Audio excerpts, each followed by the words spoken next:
Hi everyone, and welcome back to another installment of a Thea Stilton book, Mouseford Academy, Sea Turtle Rescue. Today we are going to read chapters 7 through 9. Chapter 7, The Right Look. Early the next morning, there was a knock at Nikki and Paulina's door. "It's not even 7, Paulina muttered. She stumbled sleepily to the door. "Who could that be?"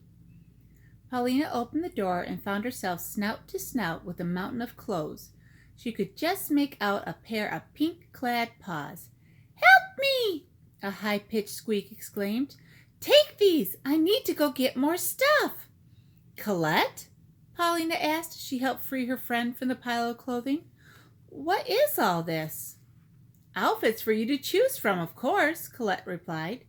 She scurried away and returned a moment later with her paws full of makeup and accessories. "Ready to try these on?" You want us to try your clothes on?" Nikki asked. "Uh-huh," said Colette. "Once we picked your outfits, then we'll think about your first styles and accessories." "Outfits?" Paulina asked. "Coco, what are you squeaking about?" "Mouselets. Do I really have to spell it out?" Colette asked, grinning. "Today you're being interviewed for Mike's documentary. Don't you want to look your best?" Nikki and Violet glanced at each other and laughed. It was useless to resist Colette once she had gone into full-on fashionista mode, so they let their friend get to work.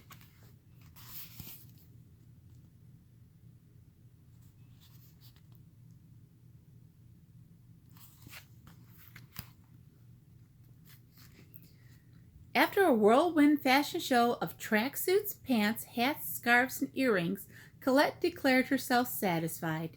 "Now all we're missing is the final touch. But where did I put them?" she mumbled. She rummaged through the pile of clothes and extracted 2 t-shirts with the Green Mouse logo on them. "Ta-da! I added a little flair to the Green Mice look," Colette explained. She decorated the shirts with lots of sparkly beads. "Thanks, Coco," Paulina said. "These look amazing," said Nikki admiringly. "They're sporty and stylish." Nikki and Paulina were finally ready.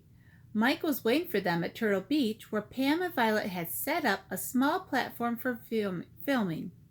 At first, Paulina was nervous, but little by little she grew more confident in front of the camera. "Based on the temperature and the type of sand on this beach," she began, "we estimate that the little turtles will dig their way out." "Wait!" Pam cried. She was acting as a sound technician. "I hear something." Violet cocked her snout, listening. "I hear it too. Someone is singing." 4 mouselets were approaching, singing at the top of their lungs. "The golden dragonflies, that's our name. Protecting nature is our game." It was the Ruby crew. Ruby ignored the Thea sisters and went straight to Mike. "It's a pleasure to meet you. I'm Ruby Flashyfur, president of the Golden Dragonflies," she said, shaking his paw.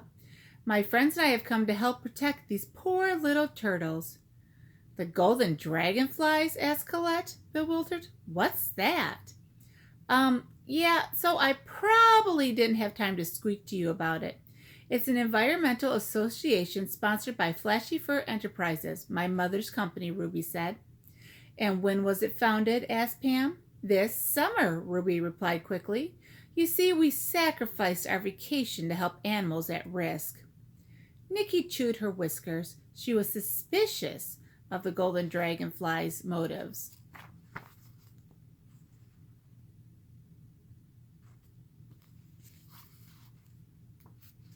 Knowing Ruby, this was probably an act. But before she could squeak, her cell phone began ringing. "Hello? Professor Van Kraken, what's going on?" she asked. "Of course. We'll be there right away." She hung up and turned to her friends. "We've got to get to the Tide House. It's an emergency." Chapter 8, An Emergency Meeting. Over at the Marine Biology Laboratory, the Thea sisters found Professor Van Kraken, Ellie, and Tanya waiting for them. "We've got a problem brewing offshore," said Tanya. "An alarm just went off. There's invasive seaweed heading our way." "What does that mean?" asked Colette. "If winter is particularly warm, some species of seaweed will multiply excessively," the professor explained. "It can damage the marine ecosystem." Ruby and her friends had joined the Thea sisters at Tide House. So what? Ruby snorted. Why should we care about this weird seaweed or whatever? Then she realized that Mike was recording this scene and she forced a smile. Because our little turtles are waiting for us and we'd like to get back to them. That's exactly the problem, Ellie jumped in. The seaweed could land on the west coast and reach Turtle Beach, putting the hatchlings in danger. Professor Van Crackton nodded gravely. Yes, it's true. Once the turtles hatch, the baby turtles could get tangled in the seaweed and become trapped before they make it to open sea. But I have a solution in mind. To protect the beach, we can install a floating anti-seaweed barrier along the coast. How would that work? Asked Pam. Ellie went up to the lab's chalkboard and drew a quick sketch. The barriers will contain the seaweed offshore, keeping it far from Turtle Beach. I'll contact my colleague at the Marine Observatory on Mouse Island to get the floating barriers, announced Professor Van Cracken. Then we need to get offshore to set them up, said Paulina. Ruby stepped forward. Ruby could loan you her jet ski. Thanks for the offer, Pam said as Ruby glared at Alicia, but we'll need something bigger to transport the barrier. There was a moment of silence while everyone thought it over. Then Colette exclaimed, The fisher mice! The fisher mice? Do you think they'd help us? Asked Pam. We could ask, said Colette. Let's go find Leopold Whale. The Whale family was one of the biggest and oldest families on Whale Island. The Thea sisters didn't know Leopold well, but his sister Midge was the cook at Mouseford and her brother Mercury was the island's male mouse. Colette was sure Leopold would help. The whales were devoted to the island. In fact, some rodents believed Whale Island was named after their family. Chapter 9. We Set Sail. A few hours later, 2 fishing boats, the Cheddar 1 and Cheddar 2, were preparing to combat the seaweed invasion. At the port, the Mouseford students scurried around, loading the barriers onto the boats. James Redis had joined them, assuring the rodents he would help in any way possible. Long ago, I made a documentary about an environmental threat like this one, explained the director. Maybe my experience could be useful. Okay, the barriers are all packed on board the fishing boat, said Ellie.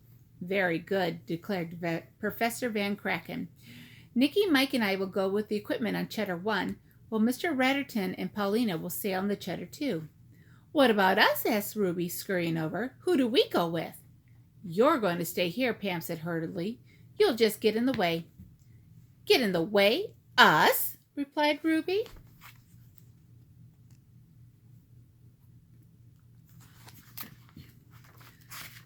She was outraged. Golden dragonflies, that's our name. Protecting nature is our... If you want, interrupted Colette, you can come with us to Turtle Beach. Why? Asked Ruby. She was still offended. Professor Van Cracken wants us to transfer the nest to Seashell Beach to make sure the turtles stay safe, Colette explained. Ruby stared at her for a second, then she shrugged. Okay, you go ahead. We'll be right over.